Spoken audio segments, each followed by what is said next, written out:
You're terminated. Consider it my gift to you. The text message seared into my vision as I stood in my wedding gown, bouquet still in hand. Moments ago, I'd whispered, I do. To the love of my life. Now in the church vestibule, surrounded by drifting flower arrangements and the distant murmur of excited guests, I stared at my phone in disbelief. Tate Lawson, my boss's son, the man who'd made my work life unbearable for 3 months, had chosen my wedding day, to end my employment. I showed the message to Karen, my brand new husband. His reaction stunned me. Instead of anger, a knowing smile spread across his face. He took my trembling hands, kissed my knuckles, and murmured, "Check your messages later. Today belongs to us." How could he remain so calm? I had just lost my position as lead project manager at the most prestigious architecture firm in the city. The role I'd poured myself into for the career I'd built over 2 devoted years. Yet something in Karen's gaze told me to trust him. So I silenced my phone, tucked it into my maid of honor's purse, and walked with my husband through the grand doors of the church into a cascade of rose petals and cheers.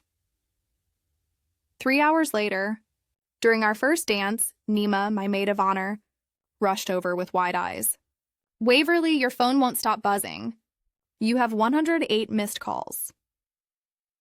I checked the screen. Calls from the office, from colleagues, and 17 from a number I recognized immediately. Gregory Lawson, the company owner himself, Tate's father. And that's when I realized this wasn't merely a firing. This was the start of something far bigger than I could have imagined. Before I continue, if you're enjoying the story, please take a second to like and subscribe. Many listeners hear these tales but never engage, which means you could miss future uploads when the algorithm skips you. Trust me, you'll want to know how this ends. Now back to my wedding day nightmare. My name is Waverly Abrams, and until that text message, I was the driving force of Crescent Design Studio. I'm meticulous by nature, the kind of person who color codes her grocery lists and can spot a measurement error in architectural plans from across the room. My colleagues nicknamed me the database because I remembered every client preference, every project detail, every deadline without ever checking notes. My parents were both educators who valued precision and diligence. When Dad had his stroke during my first year of college, I nearly dropped out to help Mom with medical bills. Instead, I doubled my course load while working nights at a printing shop. I graduated with honors in architectural project management, with minor specializations in computer systems and urban planning. That's how I landed at Crescent 2 years ago. Gregory Lawson, the founder, recognized my rare mix of architectural expertise and systems thinking. He hired me to modernize their project management framework. I designed a proprietary system from scratch, one that tracked every blueprint version, client request, budget allocation, and permit application. The system worked flawlessly. Project completion times fell by 30%. Client satisfaction scores soared. Gregory called me the best investment this company ever made. Then came Tate. At 32, Tate Lawson had drifted between 3 divisions of his father's company, never finding his place. He had his father's square jaw and confident posture, but none of his business sense or interpersonal skills. 3 months ago, Gregory announced his semi-retirement and promoted Tate to department director, my direct supervisor. The atmosphere shifted immediately. Where Gregory sought my input, Tate excluded me from meetings. Where Gregory praised my innovations publicly, Tate claimed my ideas as his own. When I scheduled training sessions to document my system for others, Tate canceled them as unnecessary expenses. I met Karen during this period when I was submitting plans for Crescent's largest project yet, a downtown revitalization worth millions. He worked at the city's permit office, the calm, thoughtful man behind the counter who actually reviewed submissions carefully instead of just rubber stamping them. We connected over blueprint discussions, then coffee breaks, then dinner dates. Karen became my refuge from the increasingly hostile work environment. What I didn't realize then was that he was noticing troubling patterns in the submissions from Crescent, particularly those Tate had handled personally. 2 months into our relationship, Karen proposed. We planned a modest wedding on short notice, partly because we were both practical people who didn't need extravagance, and partly because I sensed my position at Crescent was becoming unstable. Tate had been hinting at restructuring and streamlining. I never imagined he'd actually fire me on my wedding day. As the reception continued around me, I excused myself to the bridal suite and listened to Gregory's voicemail. "Waverly, this is Gregory. Call me immediately. Tate had no authority to terminate you. There's been a terrible mistake. We need you. The downtown project submission deadline is Monday and no one can access your system." 6 more messages followed, each more urgent than the last. In the final one, Gregory's voice had lost its usual confidence. "Waverly, please? The Westside development team is threatening to walk. No one can locate the updated renderings. The password Tate thought would work doesn't. We're at a standstill." I sat on the edge of a velvet settee, my wedding dress pooling around me, and felt something unexpected. Power. For 2 years, I had built a system so intuitive that I navigated it without thought. Yet so complex no one else could use it without proper training. Training Tate had repeatedly blocked.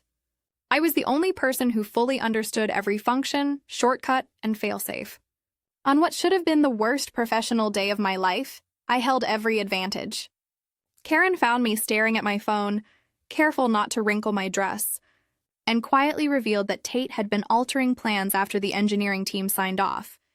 Removing safety features and substituting cheaper materials, dangerous, unethical changes. I understood then why he had smiled at the firing text. It was an opportunity, removing me from liability while leaving the company helpless. Karen said nothing today. We danced, flew to Beas for our honeymoon, and planned to reshape the landscape afterward.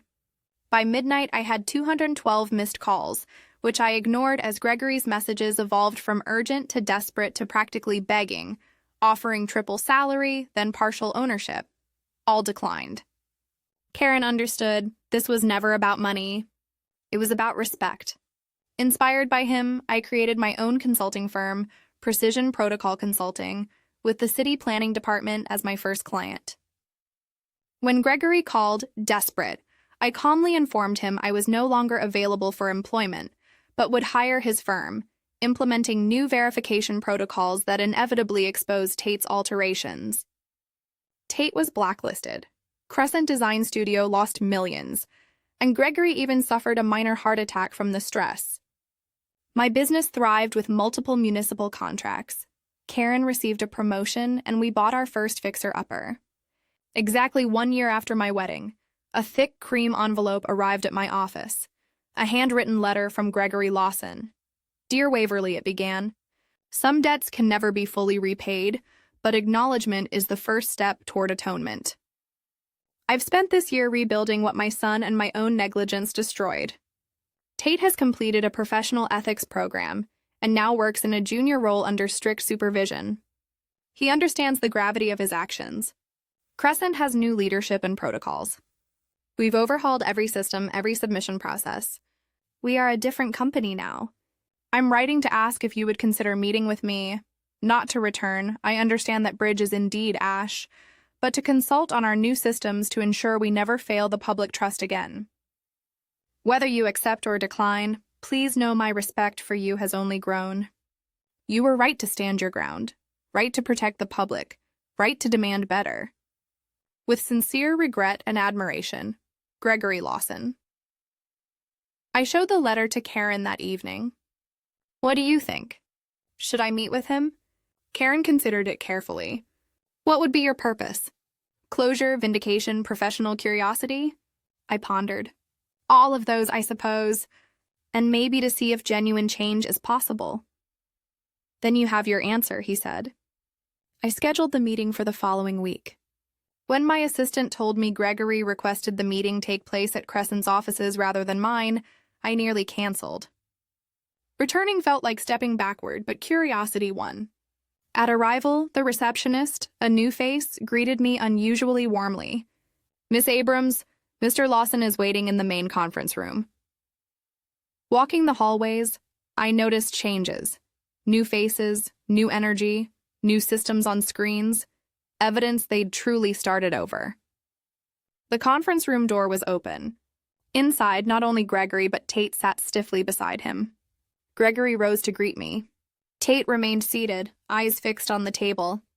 "Waverly, thank you for coming." His handshake was firm, but his face looked older than the year that had passed, stress carving new lines. I took a seat.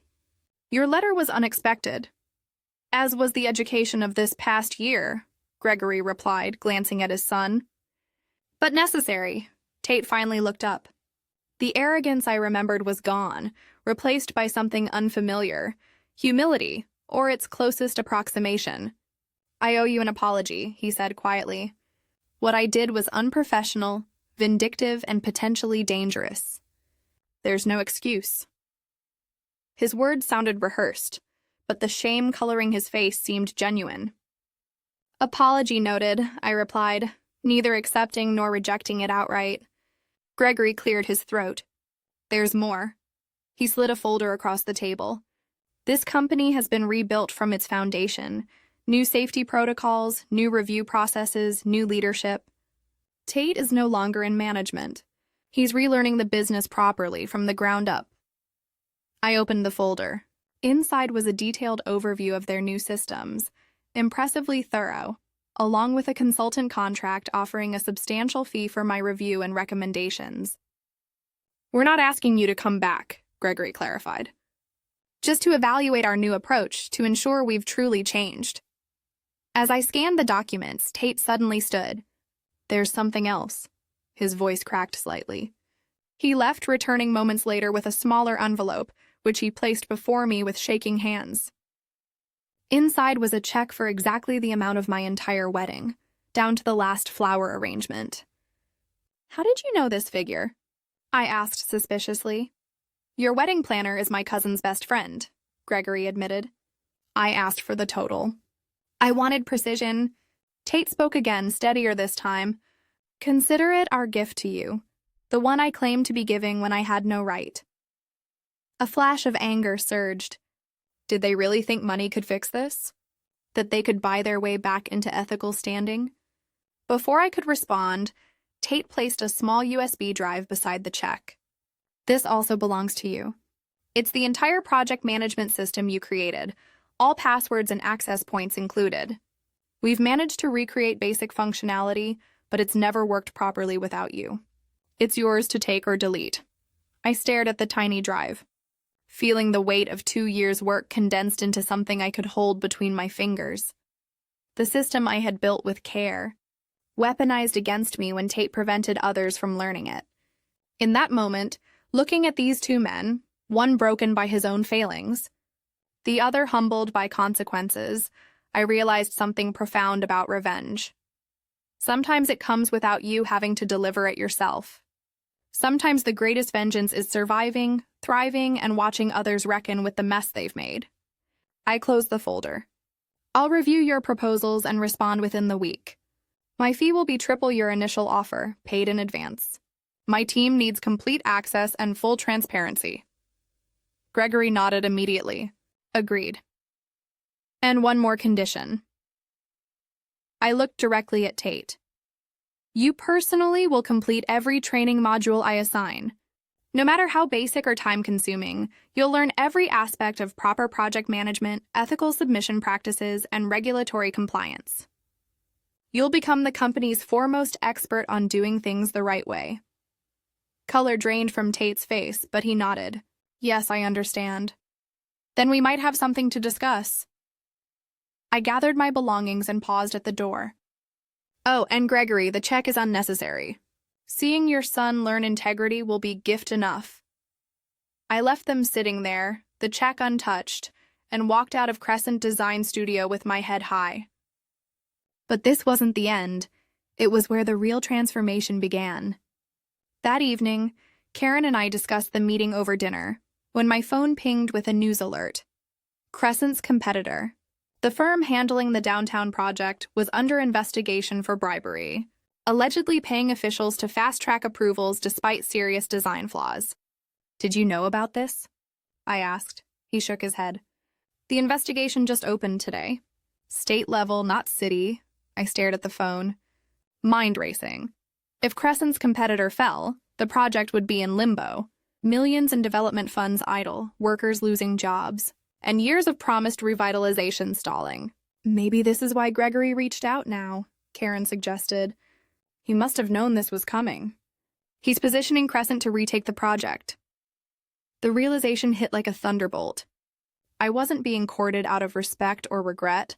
I was needed for my systems and expertise to seize an opportunity. I felt used all over again. What are you going to do? Karen asked, seeing the storm on my face. I pushed my plate away. I'm going to sleep on it. This requires thought, but sleep eluded me. I replayed the meeting in my mind. Was Tate's contrition real or another performance? Was Gregory committed to ethics or desperate to salvage his legacy? Most importantly, what role did I want and what came next? By morning, I had my answer. I called Gregory at 7 a.m. I've reconsidered your offer, I said. I'm not interested in consulting for Crescent. His silence spoke volumes. I understand, he finally said. However, I continued, I am interested in something else, a partnership. A partnership? His voice rose in surprise. My company oversees all project management and regulatory compliance. Crescent handles design and construction. We operate as separate entities but present as partners to clients. This way I maintain independence while ensuring ethical standards. Highly unusual, Gregory said slowly. So is firing someone on their wedding day, I countered. I won't return to a company where I could be undermined again, but I am committed to seeing the downtown project done properly. The community deserves it. A long pause followed. What about Tate? Where does he fit in this arrangement? Tate works for you, not me, but any project he touches goes through triple verification by my team. No exceptions, another pause. I'll need to discuss this with my board. You have 24 hours, I replied. After that, I'll be presenting my own proposal to the city for the downtown project. I ended the call feeling something I hadn't felt in a long time. Complete ownership of my future. No longer was I reacting to what had been done to me. I was creating something new on my terms. 23 hours later, Gregory called back. The board has approved your proposal with one addition. They want a 3-year minimum commitment. 2 years with an option to extend, based on performance metrics that we both agreed to in advance. I countered done, and just like that, Precision Protocol Consulting had its biggest client yet. When the competitor firm was officially removed from the downtown project 2 weeks later, our newly formed partnership was ready with updated plans, enhanced safety features, and a comprehensive management system that combined the best of my original design with new security protocols. Thesity awarded us the contract, partly due to our innovative partnership structure that promised both creative design and rigorous compliance verification. The press called it a new model for architectural accountability. Tate was assigned as Junior Project Coordinator, a position 5 levels below his previous role. Every morning, he received a detailed training module from my team. Every evening, he was tested on the material. If he failed, he repeated the module the next day. To my surprise, he never complained. He completed each assignment meticulously, asked thoughtful questions, and gradually began to show genuine understanding of why protocols existed. 3 months into our partnership, I arrived early at the construction site for an inspection and found Tate already there, methodically checking concrete pour specifications against the approved plans. You don't have to personally verify this, I told him. That's what the site engineers are for. He straightened up, clipboard in hand. I know, but I need to understand every aspect from the ground up. That's the only way I'll truly learn. I studied him, searching for signs of the arrogant young man who'd fired me by text. Instead, I saw someone different, someone chastened by failure and genuinely striving to rebuild himself. Why did you do it? I asked suddenly.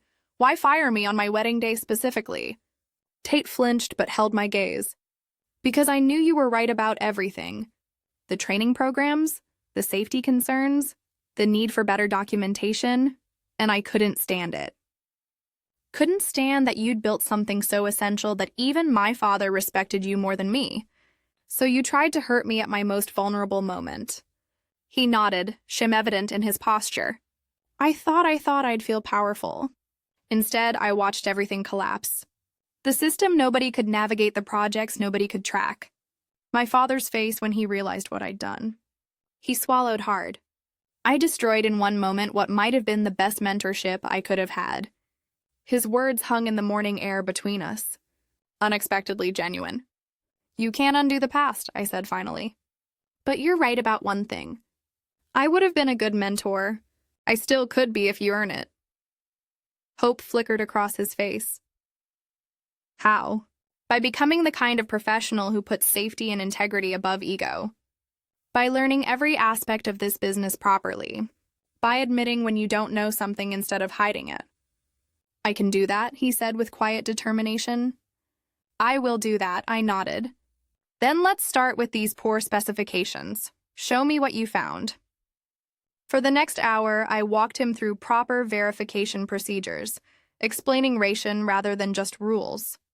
He absorbed everything with genuine interest, asking intelligent questions that revealed a mind capable of much more than I'd given him credit for. As we finished, and others began arriving for the day's work, Tate hesitated, then asked, Do you think you'll ever truly forgive me? I considered the question carefully. Forgiveness isn't something you're owed. It's something that might develop over time through consistent actions rather than apologies. Show me who you're becoming, not who you regret being. He nodded, accepting the challenge without protest. Over the following months, the downtown project progressed ahead of schedule. Our partnership model received national attention with other municipalities expressing interest in similar arrangements. My consulting firm expanded to 15 employees while Crescent gradually rebuilt its reputation under the new structure. Gregory, true to his word, kept Tate on a strict learning path. The young man who had once sabotaged training sessions now organized them himself, ensuring every team member understood both the how and why of proper procedures. 6 months into the project, I received an unexpected visit at my office from Raina, my former assistant at Crescent. She'd stayed when I left and now worked directly with Gregory. He wants to promote Tate, she told me without preamble, to assistant project manager. I raised an eyebrow, and he sent you to test my reaction. She smiled. He sent me to get your honest assessment. Tate has completed all the training modules with perfect scores. His site reports are exemplary. The team actually respects him now. And what do you think? I asked. Rhea had always been perceptive about people. I think he's genuinely changed. And I think having responsibility might solidify that change. I leaned back in my chair, considering tell Gregory I'll support the promotion with one condition. Tate needs to handle the upcoming community presentation alone. Let's see how he does when representing the project to the people it actually affects. The community presentation was scheduled for the following week. A critical milestone where we would update neighborhood residents on construction progress, timeline, and how their input had shaped design modifications. It was a high-pressure situation with potentially hostile questions from residents who'd seen previous promises broken. I attended incognito, sitting in the back row of the community center. Tate arrived early, setting up displays and greeting people personally as they entered. When he stepped to the podium, I noticed something surprising. He was nervous. The old Tate would have covered insecurity with arrogance. This version acknowledged it directly. Good evening, everyone. I'm Tate Lawson, Assistant Project Coordinator. Some of you may remember when this project stalled last year. That failure was partly due to my mistakes, shortcuts. I tried to take that compromised safety and violated your trust. A murmur ran through the crowd. This level of candor was unexpected. I'm here today not just to update you on our progress, but to assure you that every aspect of this project now undergoes triple verification. Our partnership with Precision Protocol Consulting means nothing reaches construction without rigorous safety and compliance review. He proceeded to walk through the updated plans, highlighting areas where community feedback had directly influenced design changes. When tough questions came, he answered honestly, including several times when he said, I don't know, but I'll find out and get back to you personally. By the end, the initial skepticism had transformed into cautious optimism. Residents approached him afterward with follow-up questions, which he addressed with patience and transparency. I slipped out before he could spot me, but I'd seen enough. The next day, I called Gregory. "I heard Tate did well yesterday," he said immediately. "He did. I was there." "And your verdict?" I paused, knowing my next words would significantly impact Tate's future. "I support the promotion. He's earned it." Gregory's relief was audible. "Thank you, Waverly. Your endorsement means everything. Just remember, trust is rebuilt in small moments of integrity, repeated consistently over time. One good presentation doesn't erase the past. I understand, we all do." After hanging up, I stood at my office window looking out at the downtown skyline where our project was gradually taking shape. Cranes swung against the blue sky. Workers moved purposefully across the site, and the community had begun to believe, again in the promise of revitalization. This wasn't the revenge I'd initially imagined when I returned from my honeymoon to 212 missed calls. It was something more complex, more nuanced, a reconstruction rather than a destruction. I hadn't ruined Tate or Gregory. I'd helped create a framework where they could become better versions of themselves while securing my own position of strength. And in doing so, I'd built something far more valuable than a system only I could understand. I'd built a model of accountability that might actually last beyond any single project or person. That evening, as Karen and I walked past the construction site on our way to dinner, we paused to watch the sunset glint off the partially completed structures. "Are you happy with how things turned out?" he asked, squeezing my hand. I considered the question carefully. "I'm satisfied. Not because they suffered, but because actual change happened. The company is safer. The buildings are sounder. The community will benefit. And Tate is," I searched for the right word. "Tate is becoming someone his position deserves. Whether that redemption continues is up to him." Karen nodded thoughtfully. "You know, when I showed you that text message on our wedding day, I never imagined this outcome. It thought you'd want scorched earth. Maybe I would have if you hadn't shown me another way." I leaned against his shoulder. "You taught me that sometimes the best revenge isn't about destruction. Sometimes it's about reconstruction, but on your terms, not theirs." He kissed the top of my head. "Speaking of reconstruction, the house renovations are finally done. Should we have Gregory and Tate over for dinner to celebrate?" I laughed at the suggestion. "Let's not push it. Professional respect is one thing. Friendship is quite another." "Fair enough," he conceded with a smile. "One step at a time. One step at a time." That had become my mantra throughout this entire journey. From the moment I received that text on my wedding day to the partnership that rose from the ashes of my firing, every step had led me not just to survival, but to genuine triumph. The downtown project would be completed under budget and ahead of schedule. My consulting firm would continue to grow, and I would forever be known as the woman who turned a wedding day firing into an industry-changing business model. As Karen and I continued our evening walk, my phone buzzed. A text from Tate. "Thank you for your support on the promotion. I won't let you down." I showed it to Karen, who raised an eyebrow. "Are you going to respond?" I thought for a moment, then typed, "Make sure you don't. Some gifts can't be returned."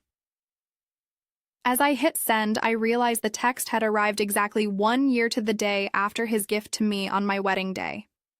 The symmetry wasn't lost on me, nor I suspected on him. Some might say I should have crushed Tate completely when I had the chance, that I should have dismantled Gregory's company piece by piece instead of helping rebuild it, that my revenge wasn't ruthless enough. But those people would be missing the point. True power isn't about destruction. It's about having the ability to destroy and choosing a different path. It's about reshaping reality according to your vision, not reacting to someone else's cruelty. In the end, I didn't just get even. I got ahead. And I did it not by stooping to Tate's level, but by rising so far above it that he would spend years climbing to reach where I now stood. If you've stayed with me through this story, you might be wondering if you could show the same restraint in my position. Could you turn betrayal into opportunity? Could you transform revenge into reformation? It's not an easy path, but sometimes the most satisfying victories aren't about what you destroy. They're about what you build from the ashes of what tried to destroy you. If this story resonated with you, please take a moment to like, subscribe, and share your thoughts in the comments. Have you ever turned a professional betrayal into an unexpected triumph? I'd love to hear how you transformed your own setbacks into stepping stones. And don't forget to hit that notification bell so you won't miss my next story about navigating the complicated landscape of career, relationships, and the sweet satisfaction of success on your own terms.